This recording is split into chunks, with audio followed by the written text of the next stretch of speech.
দক্ষিণ ভারতের জনপ্রিয় অভিনেতা ও রাজনীতিবিদ বিজয়কে ঘিরে হঠাৎই সামাজিক যোগাযোগ মাধ্যমে ছড়িয়ে পড়ে চাঞ্চল্যকর এক দাবি।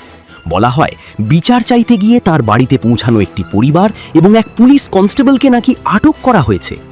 মুহূর্তেই দাবিটি ভাইরাল হয়ে যায় বিভিন্ন পেজ, ইউটিউব শর্টস ও অনলাইন প্ল্যাটফর্মে। কিন্তু প্রশ্ন উঠতে শুরু করে, সত্যিই কি এমন কিছু ঘটেছে, নাকি আলোচিত এই খবরের আড়ালে রয়েছে ভিন্ন কোনো বাস্তবতা? অনুসন্ধানে সামনে আসে ভিন্ন চিত্র। যাচাই করে দেখা যায়, ভাইরাল হওয়া শিরোনামটি মূলত একটি ভিন্ন ঘটনার তথ্য বিকৃত করে তৈরি করা হয়েছে। ঘটনাটিকে এমনভাবে উপস্থাপন করা হয়েছে যেন বিজয়ের বাড়িতে গিয়ে কেউ আটক হয়েছেন, অথচ বাস্তবে এমন কোনো ঘটনার নির্ভরযোগ্য তথ্য পাওয়া যায়নি।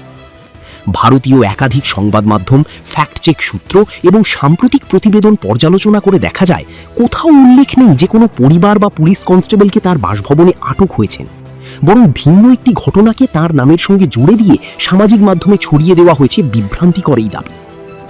বিশ্লেষকদের মতে, সাম্প্রতিক সময়ে তারকাদের ঘিরে বিভ্রান্তিকর শিরোনাম তৈরি করে ভিউ ও প্রতিক্রিয়া বাড়ানোর প্রবণতা বেড়েছে।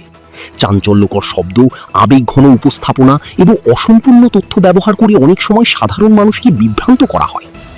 তবে বিজয়কে ঘিরে সম্প্রতি আরেকটি ঘটনা অবশ্য সংবাদে আসে।